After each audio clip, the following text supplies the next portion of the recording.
नमस्कार. आज आपण महत्त्वाची माहिती या व्हिडिओच्या माध्यमातून घेऊन आलो आहोत. व्हिडिओ शेवटपर्यंत पहा आणि काय माहिती आहे व्हिडिओ शेवटपर्यंत पाहिल्यानंतरच समजते. असं नाही की तुम्ही डायरेक्ट स्किप करून डायरेक्ट व्हिडिओ बघत असाल किंवा डायरेक्ट तुम्ही क्रॉस करून जर व्हिडिओ बघत असाल तर पूर्ण माहिती मिळते मित्रांनो. तर आपल्याला एकीकडनं सर्व व्हिडिओ बघायचं. व्हिडिओ पाहिल्यानंतरच आपल्याला ते सर्व काही माहिती आहे ती माहिती समजत असते. चला तर आपण व्हिडिओ सुरू करूया. एकात्मिक बालविकास सेवा योजना आयुक्तालय महाराष्ट्र नवी मुंबई अत्यंत महत्त्वाचं अपडेट आहे.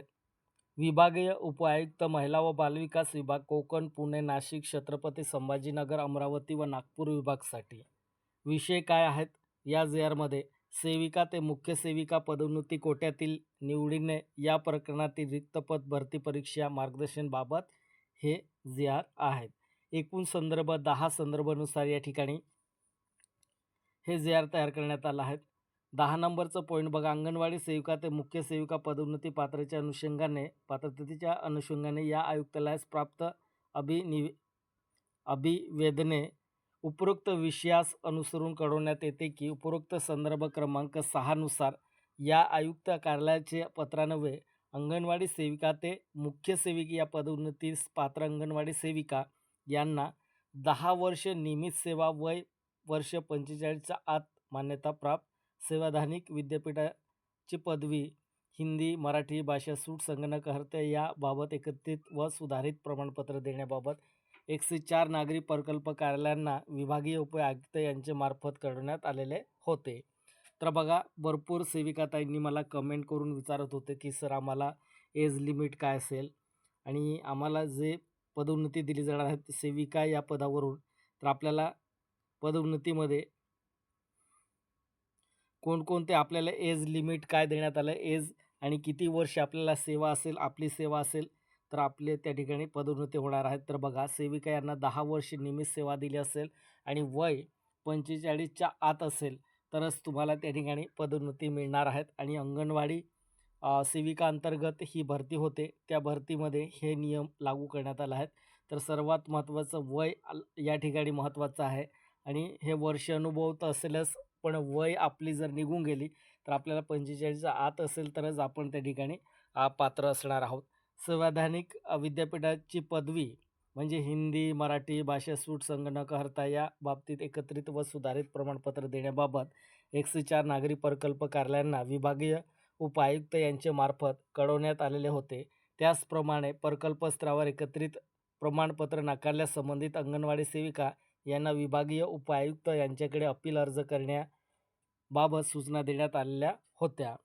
सदर विषयाच्या अनुषंगाने वरील संदर्भ क्रमांक 7 ते 10 अन्वये कारण एकत्रित प्रमाणपत्र देणे याबाबत आयुक्तालयास मार्गदर्शन मिळण्याबाबत विनंती करण्यात आलेली आहे.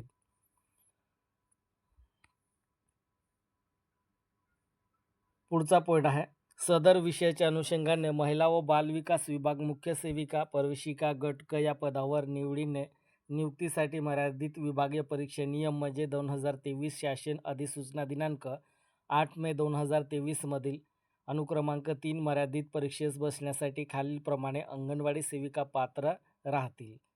अनुक्रमांक 1 ते 6चे अवलोकन करावे.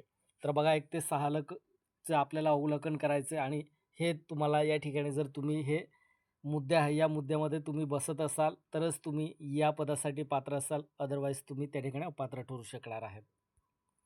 तर बघा, पहिला मुद्दा, दिनांक 1 जानेवारी 2025 रोजी 10 वर्षे नियमित सेवा पूर्ण व सध्या कार्यरत सेविका, हा एक पहिला मुद्दा आहे. आणि दुसरा मुद्दा, दिनांक 1 जानेवारी 2025 रोजी ज्यांचे वय वर्ष 45च्या आत आहे, ही एज लिमिट झाली.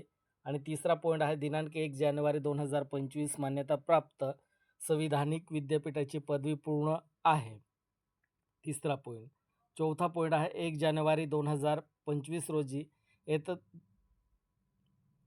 तर मंडळाने विहित केलेल्या नियमातील विद्यमान तरतुदीनुसार हिंदी व मराठी भाषा परीक्षा पास अथवा सुट्टीस पात्र आहे. सद्यस्थिती कोणत्याही दिनांकास हिंदी व मराठी भाषा परीक्षा पास सुटीचा आदेश काढला असला तरी ज्या दिनांकास हिंदी व मराठी भाषेसह शालांत परीक्षा पास झाल्या असतील व सेवेत असतील अथवा हिंदी व मराठी भाषा इतर ची परीक्षा पास असतील त्या दिनांकापासून पूर्वलक्ष्मी प्रभावाने त्यांना परीक्षा सूट लागू राहील. 5वा मुद्दा आहे, दिनांक 1 जानेवारी 2025 रोजी MSCIT अथवा समकक्ष अर्थ माहिती व तंत्रज्ञान सप्रवीण शासन निर्णय दिनांक 4/2/2013 नुसार संगणक अर्थ कोर्स हा तुम्हाला MSCIT सुद्धा कंपल्सरी असेल किंवा इतर तुम्हाला शासन मान्यता तुमच्याकडे असेल, कॉम्प्युटर कोर्स असेल, तेही तुम्हाला त्याने पात्र असणे गरजेचं आहे.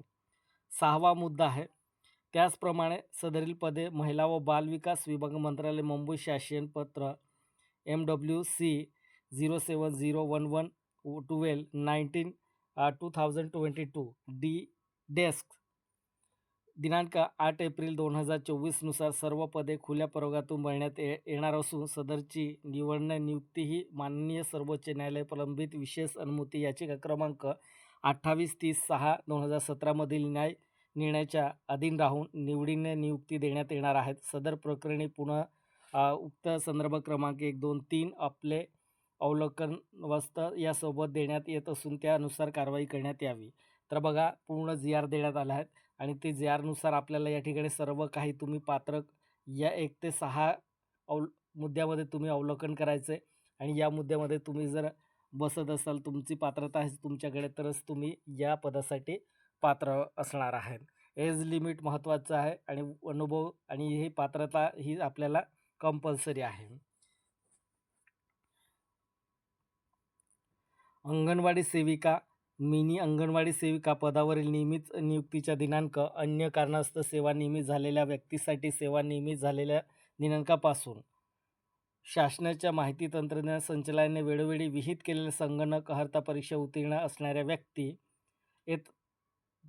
मंडळाने विहित केलेल्या नियमातील तरतुदीनुसार ज्या व्यक्ती हिंदी भाषा परीक्षा व मराठी भाषा परीक्षा उत्तीर्ण झालेल्या आहेत किंवा त्यांनी यापूर्वी सदर परीक्षा उत्तीर्ण केली आहे व सदर परीक्षा देण्यापासून सूट देण्यात आलेली आहे. परीक्षेच्या जाहिरातीच्या दिनांकात जातवैध प्रमाणपत्र प्राप्त असलेल्या कर्मचारी परीक्षेकरिता पात्र राहील. तर बघा, हे महत्त्वाचं आणखी एक पॉईंट आहे. जर परीक्षेच्या जाहिरात दिनांकापासूनच तुमच्याकडे जातवैधता प्रमाणपत्र तुमच्याकडे असेल, ते कर्मचारी या ठिकाणी पात्र राहणार आहे, अदरवाईज तुम्ही अपात्र ठरणार आहे. 4था मुद्दा आहे, मर्यादित विभागीय परीक्षा. मर्यादित विभागीय परीक्षा आयुक्तालया मार्फत घेण्यात येईल. त्यानुसार मर्यादित विभागीय परीक्षेच्या निकालाच्या आधारे तयार केलेल्या सामायिक गुणवत्ता यादीच्या आधारे निवड करण्यात येणार आहे.